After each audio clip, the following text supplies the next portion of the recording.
Muito bem, pessoal, olha bem. Trabalhamos no nosso curso de Física a questão da mecânica. A mecânica ela estuda o movimento, as causas e consequências, do movimento em si, todo esse trabalho relacionado ao movimento.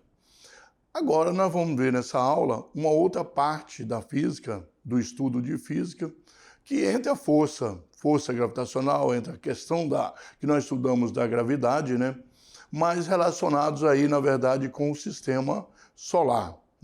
Não dizer nem do universo, porque não trabalha praticamente o sistema solar, tá?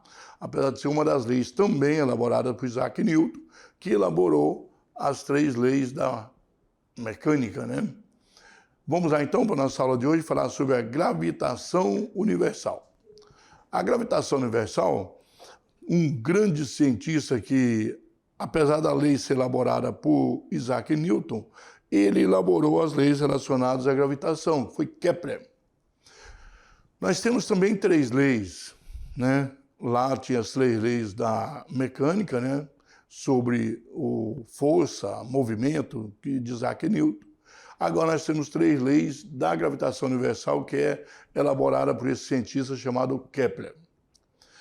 Vem a lei da gravitação universal, que inclusive tem Isaac Newton envolvido, e a questão do movimento de satélites, tanto natural como a Lua, e artificiais, como os nossos satélites de comunicação.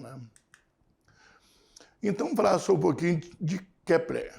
Johannes Kepler está aí do lado, de 1571 a 1630. Ele, na obra que ele escreveu em 1609 sobre astronomia nova, ele propõe as 3 leis. As leis de Kepler são as 3 leis do movimento planetário. Olha bem, nós estamos trabalhando agora com movimento planetário, sobre os planetas, o sistema solar.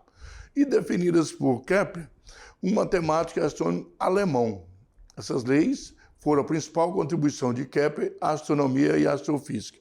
Ele estava trabalhando pelo rei da Inglaterra na Dinamarca, apesar de ser alemão, tá?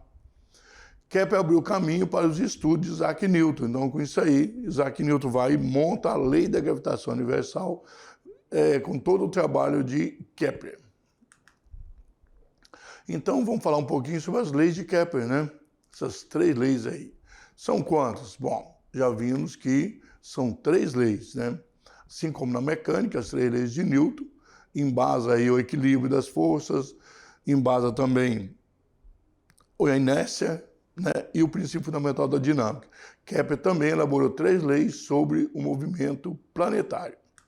Quem que propôs foi o matemático Johannes Kepler, E as leis são chamadas de leis de Kepler, em homenagem a ele. Cada uma tem um nome, Para que servem, na verdade, essas leis?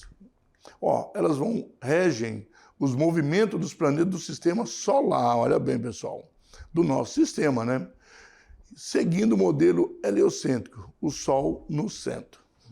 Bom, olha bem, nós tivemos aí todo um trabalho de discussão durante toda a Idade Média, na verdade, com uma forte influência da época da Igreja Católica, que não aceitava que o Sol fosse o centro, mas sim a Terra era o centro do universo, Aí Nicolau Copérnico, ele vem e diz que não, o Sol é o centro e não a Terra.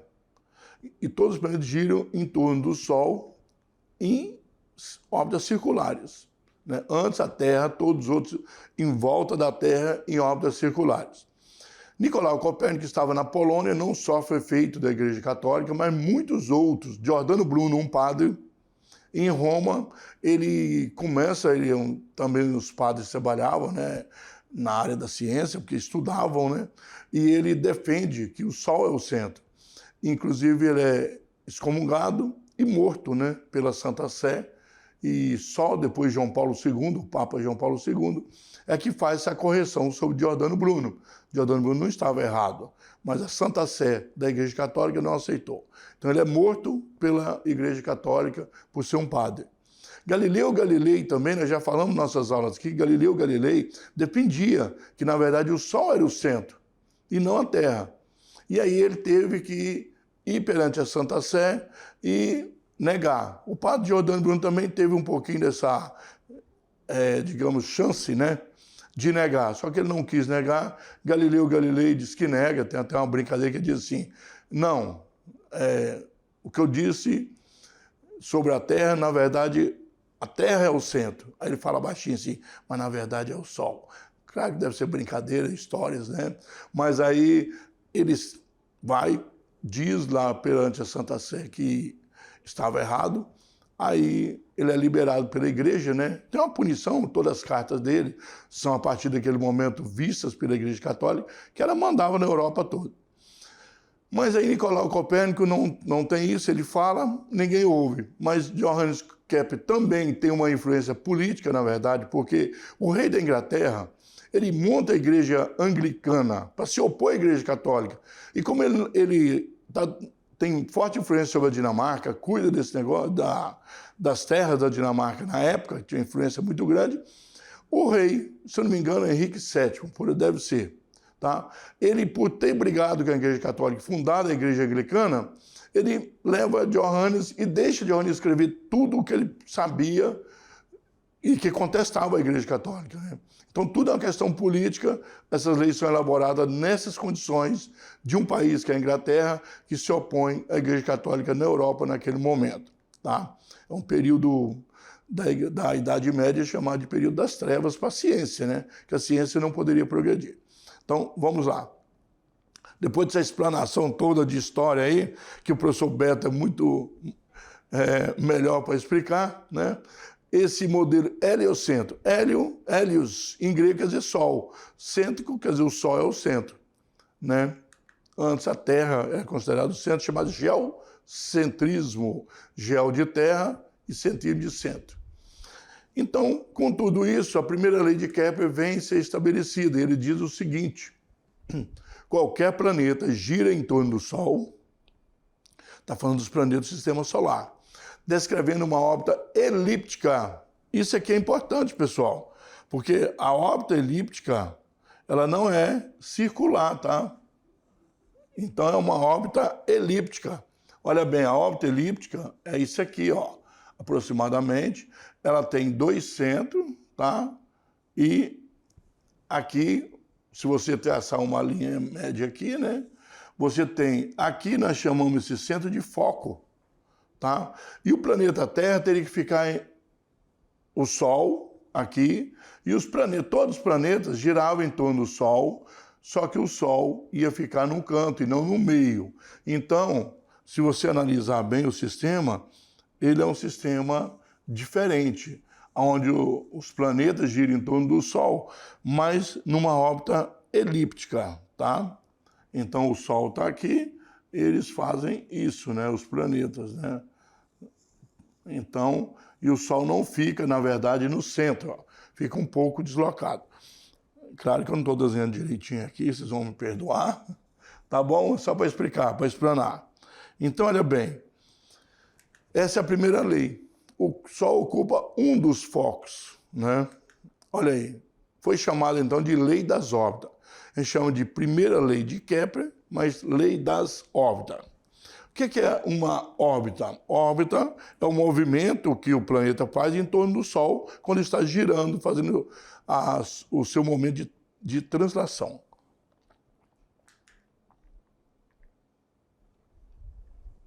Então ele corrige o sistema de Copérnico, né, com essa lei, porque o Copérnico disse que era circular. Quer dizer, o Sol tinha a mesma distância do planeta o tempo todo. Não é verdade. Às vezes o planeta Terra, por exemplo, está muito longe do Sol e outras vezes muito mais perto.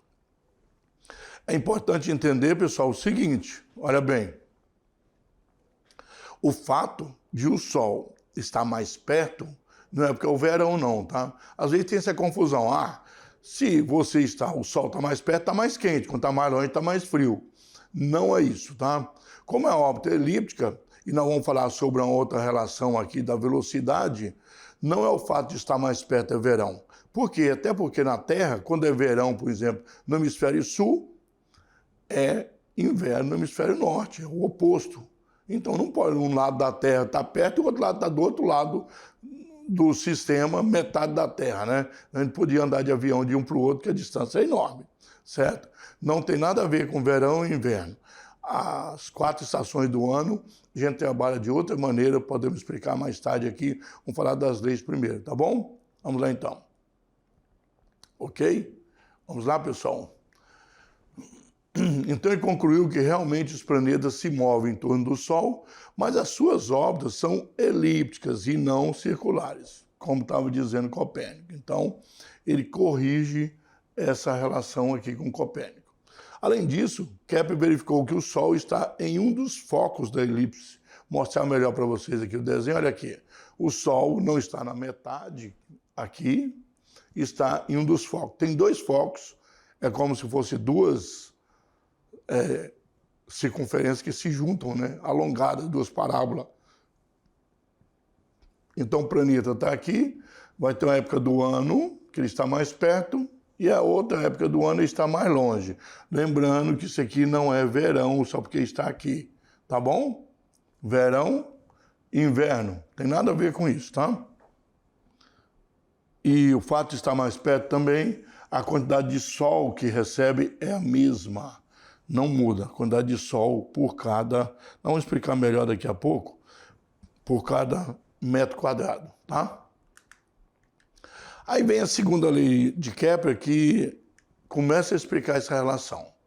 Ele diz que a reta que une um planeta ao Sol, se você traçar uma reta do Sol até o planeta, do planeta ao Sol, varre áreas iguais em tempos iguais. Agora vocês vão entender melhor. Aí chamou de lei das áreas, lá lei das órbitas, agora nós chamamos aqui de lei das áreas. Ó, a órbita, ela é elíptica, não é circular, o Sol ocupa um dos focos daquela, né, elipse. Agora as áreas quer dizer que tempos iguais varre áreas iguais. Kepler pôde ver que quanto mais perto do Sol, mais rápido os planetas se movem, porque a força gravitacional, que depois Newton vai trabalhar isso, é maior. Então, tem força, tem aceleração, nós sabemos disso. A aceleração faz com que, sendo maior, ele tenha uma velocidade maior naquele ponto.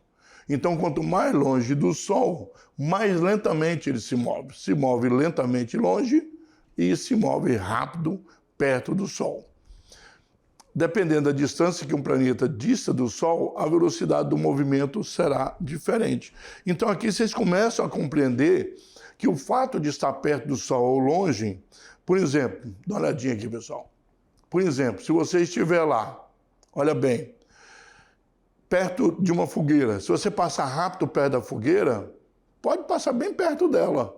Você consegue passar bem rápido. Agora, bem devagarinho, você tem que ficar mais longe da fogueira. Então tem uma fogueira acesa, está na época de festas juninas, né? Então se você estiver bem pertinho, você tem que passar rápido, senão vai esquentar muito. E se estiver longe, você pode passar mais devagar. Então se você passa devagar e passa rápido, a quantidade de energia térmica é a mesma. Então essa velocidade do Sol faz com que a mesma quantidade de energia que recebe perto é a mesma quantidade que recebe longe, de tal maneira que não é possível definir aí essa energia térmica do Sol, definir o verão ou o inverno. Como eu disse, o verão e o inverno acontecem ao mesmo tempo do planeta, um em um hemisfério, o outro no outro hemisfério ao mesmo tempo. Então, não poderia aquecer um lado e o outro não. Tá bom? Vamos lá então. Continuando. Ok, pessoal? Então, a segunda lei de Kepler, olha bem, aqui pertinho, ele vai percorrer em um mês, por exemplo. Vamos supor que um mês percorre tudo isso aqui, ó. Aqui um mês, bem longe, percorre só isso aqui. De tal maneira que, sendo devagar, e aqui bem rápido, a quantidade de sol que ele tem por mês é a mesma. Tanto aqui como aqui. E a quantidade de sol que vai aquecer o planeta. Então, se você precisa daquela quantidade de sol, você vai ter a mesma, independente de estar perto ou longe, tá? Então, as áreas também aqui depois tem outra área, né, e tal, de tal maneira que a cada mês você consegue percorrer a velocidade, mudando então a quantidade de área percorrida. No tempos iguais, áreas iguais percorrida. A área está relacionada com essa linha que vai do Sol até o planeta, tá? Então, quando o planeta estiver aqui, quando estiver aqui, quando estiver aqui, quando estiver aqui, assim por diante, né? Em todos instantes do planeta, ok? E assim por diante, correto? Então, a segunda lei, ela acaba estabelecendo que a quantidade de Sol recebida pelo planeta é sempre a mesma por cada dia, por cada mês, por cada 6 meses, digamos assim. Ok? A terceira lei de Kepler. Então, Kepler elaborou 3 leis, né? Vem a terceira. Os quadrados dos períodos de revolução dos planetas. Sabe o que é período de revolução? Revolução seria o período de um ciclo completo para dar a volta em torno de quem? Do Sol. Quando o planeta leva todo, aqui no nosso caso da Terra, 365 dias e 6 horas e alguns minutos, né? Então, eles são proporcionais ao cubo dos raios de sua órbita.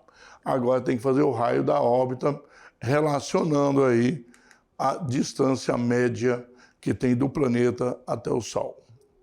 E chamou de lei dos períodos, né? Então você tem lei das áreas, lei dos períodos, né? E assim por diante. Período que é tempo, tempo de evolução. Período se repete. Nós sabemos que a cada ano nós temos o período de um ano solar. O ano nosso não é igual ao do Mercúrio, né? O ano do Mercúrio não é igual ao ano da Terra. A Terra leva 365 dias e 6 horas, tá? Aponta a existência da relação entre a distância de cada planeta e o seu período de translação. Período de translação é o tempo para dar uma volta em torno do Sol, né? Aqui, ó, descreve a volta em torno do Sol correspondente ao período de um ano, certo? Então, pessoal, vocês viram que nós temos aí as 3 leis de Kepler, né? Estabeleceu as 3 leis, vamos mudar o cenário um pouquinho aí, pessoal. Então, mudando essas 3 leis estabelecidas, nós temos, na verdade, aí as leis que vão governar todo o tempo, né? Todo o sistema planetário, os planetas do sistema solar. Dando uma mudadinha no cenário um pouquinho, então, vamos lá mudar esse cenário para ficar mais bonito aí. Aquele cenário do sistema solar, que nós estamos sobre ele. Olha aí, ó, o sistema aí. Estou no Sol, né? Nós temos, na verdade, aí todo o Sol com os planetas em volta, né?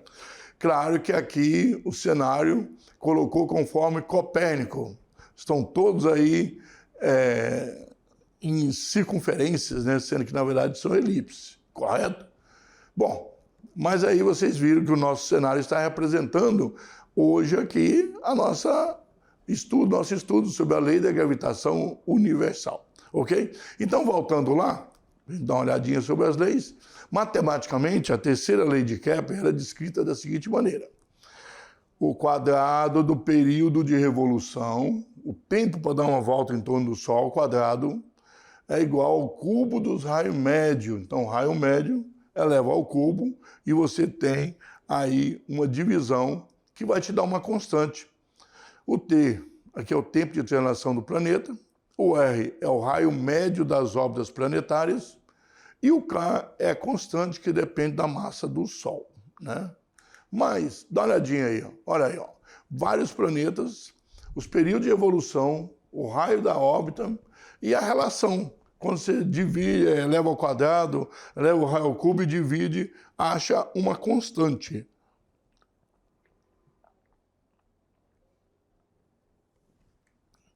Viram aí? Olha bem, Mercúrio. Mercúrio tem 0,241 anos terrestres. Olha bem, anos terrestres. 0,3 aproximadamente de 12, né? Dá quase 4 meses. Mercúrio leva em torno de 4 meses, 3 meses e pouco, para dar uma volta em torno do Sol. O raio da órbita, como ele é mais perto, ele é 0,387 da unidade astronômica, que é a relação do raio médio da Terra. Tudo em relação ao nosso planeta. Quando você levou ao quadrado esse aqui, elevou ao cubo e dividiu, deu 1,002. Vênus, 0,6, né? 0,6 de 12, dá 7 meses e meio por aí, para dar uma volta em torno do Sol. E ele tem essa distância de 0,7. Quando você vai, deu 1. A Terra é 1, né? O tempo terrestre é 1 ano terrestre. E também a distância é 1. E aí dá 1, claro. 1 ao quadrado, 1 ao cubo, tudo dá 1 dividido por 1 dá 1, claro, né? Marte é 1,8, muito mais longe, também leva mais tempo em torno do Sol. Quase 2 anos terrestres, né? E, no caso aí, nós temos aí o raio da órbita de 1,5. Só que quando divide, deu 0,999, aproximadamente 1. Plutão, são 248 anos da Terra, desse anos nosso aqui, 248 anos para dar uma volta. Está numa distância de 39,4, mesmo assim, deu 1,004. Então você vê que a tabela de relação entre o período de revolução e o raio da órbita dos planetas vai te dar uma constante, o valor 1.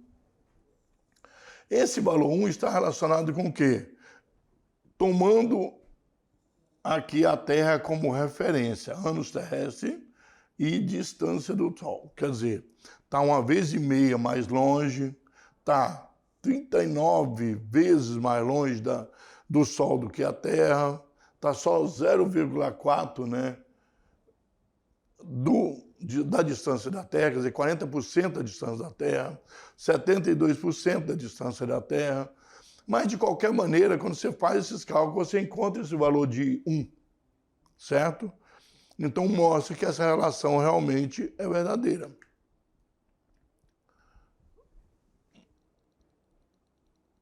Ok, vamos apagar. Pronto. Aí, vocês viram, então, que a relação ela está aí, né? Que eu mostrei para vocês.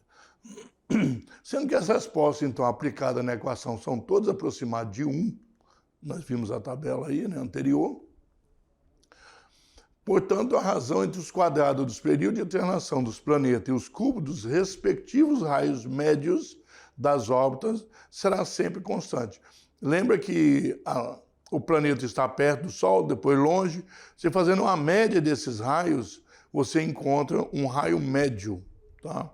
Que é o raio que nós usamos nos nossos cálculos, Quando falamos que a Terra está a certa distância do Sol, está falando do raio médio, não quando ele está mais perto, quando ele está mais longe. Então percebe que é sempre constante, tá bom? Ao estudar o movimento dos planetas, com base nas leis de Kepler, Newton observou que, como ele descreve órbitas em torno do Sol, devem estar sujeitas a uma força centrípeta, porque, apesar de exagerar nas nossas representações da elipse, não fica tão distorcida assim. A parte mais longe não é muito mais longe do que a parte mais perto, né? Então, Newton quis dizer que as leis do movimento elaboradas por ele seriam válidas também para os corpos celestes. Então, quando Newton fala da lei da gravitação universal, desculpa, nacional não, a lei da gravitação universal, que ele fala da lei da gravitação sobre a gravidade, né, a força gravitacional dos corpos, quando aqui vale na Terra, vale também para os corpos. Então, você tem a força gravitacional agindo como uma força centrípeta, agindo, puxando tudo para o centro da Terra, aí ele pensa o seguinte: com os corpos também, os planetas, as estrelas, deveria ser a mesma coisa. Aí ele aplica a lei da gravitação aqui do planeta Terra para os corpos celestes. Vamos lá dar uma olhadinha então? Ok? Ele pensou, né, com todo o trabalho de Kepler, falou, bom, deve ser. Aí ele começa a fazer a experimentação, mostrando e tudo, e conclui que a força centrípeta que mantém o planeta em sua órbita deve-se à atração do Sol sobre esse planeta. Então ele imagina que os planetas estão em torno do Sol e não se afastam dele. Por quê? Porque existe uma gravidade muito forte, uma força gravitacional do Sol sobre os planetas. Do mesmo jeito que os corpos não se abandonam do planeta com facilidade, porque tem uma força gravitacional do planeta Terra sobre os corpos em volta dele. Então ele diz que essa força F era uma força centrípeta. E a força centrípeta aponta do planeta para o Sol, né? Então, na verdade, a força centrípeta, do mesmo jeito que a Lua, o satélite em volta do planeta Terra, também todo o sistema solar em volta do Sol. E aí vem a lei da gravitação universal. Newton viu que Terra atrai a Lua com uma força de mesma natureza com que o Sol atrai os planetas. Então a Lua não escapa da Terra, assim como a Terra não escapa do Sol. E também com a mesma força que a Terra atrai qualquer objeto. O tipo de força era a mesma, era a força gravitacional. Surgia assim a ideia de gravitação universal do universo. Partiu da Terra para a Lua, né, o sistema planetário da Terra, e daí para o sistema solar. E, como nós não temos experiência com outras estrelas e tudo, mas utilizou como uma gravitação universal, para todo o universo, digamos assim, né? Dois corpos quaisquer, eles se atraem com uma força, denominada força gravitacional, cujo valor é dado pela mesma expressão matemática da força entre o Sol e um planeta. Como ele já tinha a expressão matemática, ele viu que não era necessário mudar, porque essa lei serviria também para o Sol e os planetas, tá? Considerando M1 e M2 a massa de dois corpos separados por uma distância r, vai haver entre eles uma força F de atração que é dada por essa equação. Matematicamente, a força de atração F entre o Sol e os planetas é dada de que maneira? Bom, sabemos que entre duas massas, a constante gravitacional, né? A constante gravitacional, uma massa vezes a outra, pode ser a Terra e a Lua, a Terra e uma pessoa, e dividido pelo quadrado da distância entre eles, né? Então, olha bem, o que ele fez? Pegou a massa do planeta e a massa do Sol. Chamou de MM, né? Só que M1, M2 fez a mesma equação, onde R vai ser agora o raio médio da órbita, né? Olha aí, ó. Essa constante gravitacional, ela é 6,67 vezes 10 a menos 11 metros cúbicos, quilogramas a menos 1 e segundo a menos 1, quer dizer, metro cubo por quilograma segundo, né? Então, essa constante gravitacional foi medida por vários cientistas e colocada, onde G é a constante de gravitação, que é esse valor. Não precisa decorar esse valor, porque nós vamos ter ele quando precisarmos. Também no Enem também, não precisa preocupar em decorar. 6,67 vezes 10 a menos 11, né? A M é a massa do planeta e o Mzão é a massa do Sol. Por causa de questão de tamanho, o Sol é muito maior do que os planetas, né? E R é o raio entre o Sol e o planeta, o raio médio. Agora existe o que nós chamamos de raio médio, que é feito esses cálculos, Kepler analisou e mediu todas as distâncias entre os planetas aí, tá? A equação anterior vai dizer o quê? Que a força de atração do Sol sobre um planeta é proporcional ao produto de suas massas e inversamente proporcional ao quadrado da distância entre eles. Quer dizer, inversamente proporcional é um aumenta, o outro diminui, mas diminui com quadrado, tá?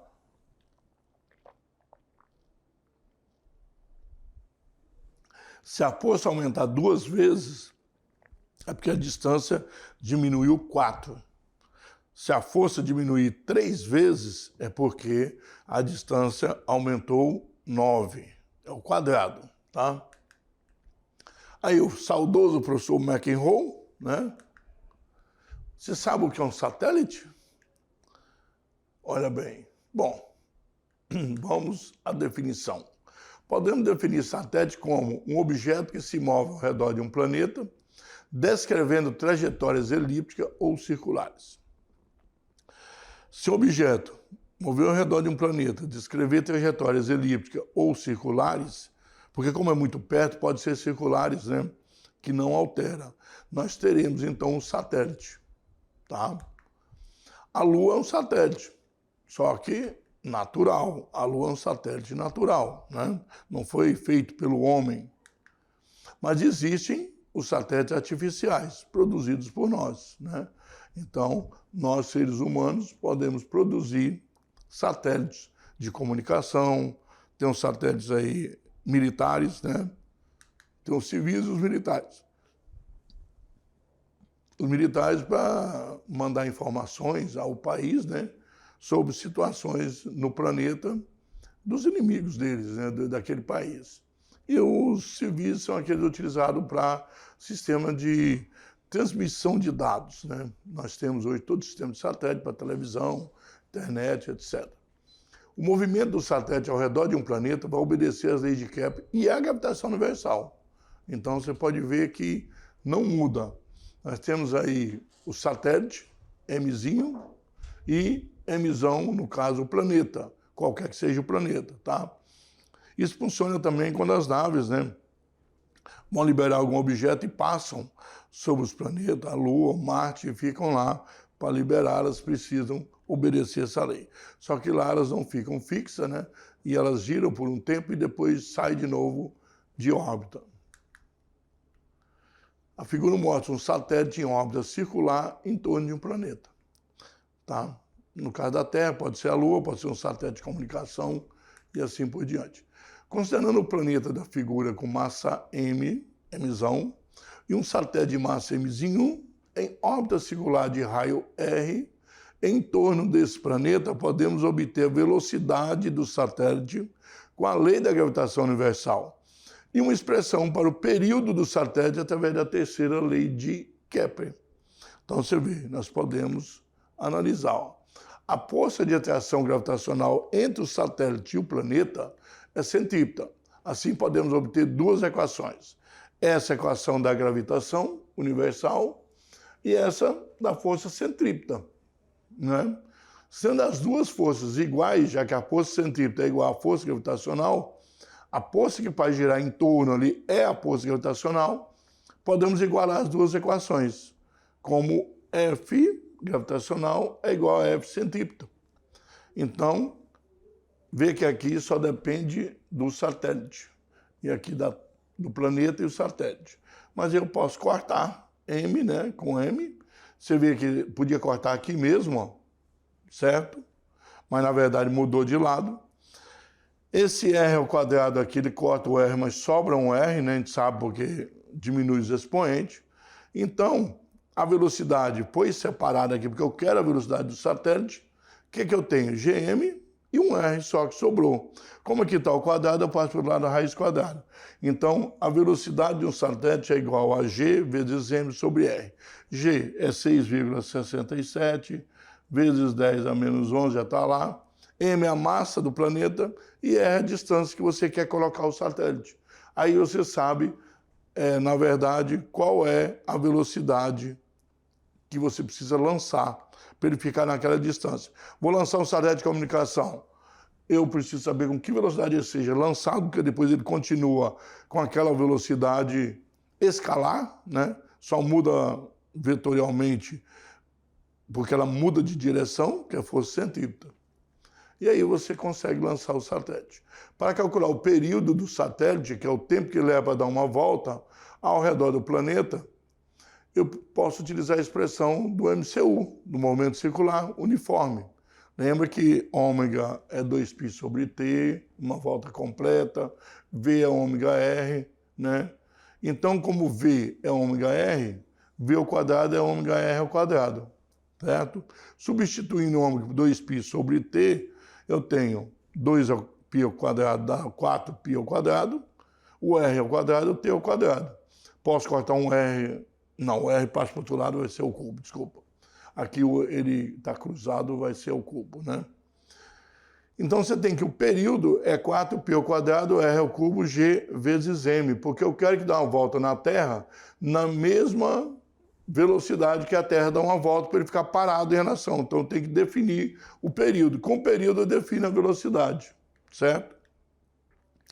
Porque são chamados aí de satélite geoestacionário. Eles ficam parados em relação a um ponto da Terra. Eu calculo o período com a distância, né? Porque aqui depende do R, fixo, posso lançar naquela distância, então, para ter isso aqui. E assim por diante. Utilizando a equação encontrada, para o período do satélite manipulando ela, nós vamos ter aqui, ó, isso aqui. Põe o R ao cubo para o outro lado, ele está multiplicando, passa dividindo, mantenho. Então, eu posso dizer que 4π ao quadrado Gm é uma constante K, que no caso para a Terra, 6,67 vezes 10 a menos 11. E aí nós temos a terceira lei de Kepler envolvida no... Olha bem como é que encontra a terceira lei, fazendo as contas bem tranquilo, procurando as equações que nós já conhecemos, nada de inventar, Kepler não inventou nada, né? Então ele chega nesses cálculos fazendo uma relação dos planetas e do nosso planeta Terra. Planeta com o Sol e nosso planeta Terra. Vamos ver um exemplo agora? Ó, o planeta Marte está a uma distância média igual a 2,3 vezes 10 a 8 km do Sol, sendo 6,4 vezes 10 a 23 kg a massa de Marte e 2 vezes 10 a 30 kg a massa do Sol. Olha aqui, ó, 10 a 30 com 10 a 23, a diferença é grande. Né? Determinar a intensidade da força com que o Sol atrai Marte. E a constante gravitacional foi dada para vocês, eu falei, não precisam preocupar, né? A distância R deve estar em metros, né? Por causa da constante, né? Então, a gente transforma o R, certo? Olha aí. Sabemos que as forças são iguais, né? Mesma natureza, certo? Sentido, mesma direção, mas sentidos opostos. Tem uma distância. Então, 10 oitavos, esse quilômetro aqui, o K é 1000, 10 a terceira, colocou ali, fica 8 vezes 10 a 11 metros, já transformou em metro. Colocando aqui, nós temos que a constante gravitacional, a massa, né, no caso aqui do Sol, trocou aqui, primeiro esse, depois esse, tá? E a distância, né? Olha, resolvendo direitinho, 2 vezes 6,4, 2,3 ao quadrado, lembrando que a potência só multiplicar vai dar 22, e aqui 30 mais 23 soma vai dar 53, né? Então, eu tenho aí a divisão disso aqui vai dar 2,42, dá uma força aproximada de 1,6 vezes 10 a 21 newton. Então, nós conseguimos aí encontrar a força de atração do Sol e Marte, certo? Bom, pessoal, vocês viram aí direitinho? Aí, lembrando que a gravitação universal, ela partiu daqui das leis que Newton elaborou para a força gravitacional da Terra sobre os corpos, e foi da Terra ao satélite à Lua, né? A Lua, porque não tinha satélite na época do Newton, satélites artificiais, né? E depois levou para o universo solar, que é o sistema solar, na verdade, com todos os planetas. Kepler, trabalhando junto, ele algumas coisas antes, a terceira lei depois, ele vai trabalhando essas leis e ele entende que as 3 leis elaboradas por ele têm como gerir aí toda essa relação do Sol com os planetas. E aí, para fechar o espaço, nós temos justamente a força gravitacional e a lei da gravitação universal elaborada por Newton. Então, 2 grandes cientistas, Kepler e Newton, estabelecem aí a relação que nós temos de todos os componentes, né, que nós temos do sistema solar. A partir aí do momento que nós temos o Sol, os planetas em volta e os satélites em volta desses planetas, todos se envolvendo aí entre si. Então foi muito importante esse trabalho desses 2 cientistas que chegaram nessa conclusão de estabelecer a força gravitacional. Não confunda com ondas gravitacionais, que é algo que está muito na mídia por aí, e as ondas gravitacionais foram elaboradas por Einstein muito tempo depois, a ideia de ondas gravitacionais. Estamos falando de força gravitacional entre a relação entre planetas, o Sol e os corpos, satélites e planeta. Tá bom, pessoal? Então, daqui a pouquinho, lembrando que a nossa aula continua.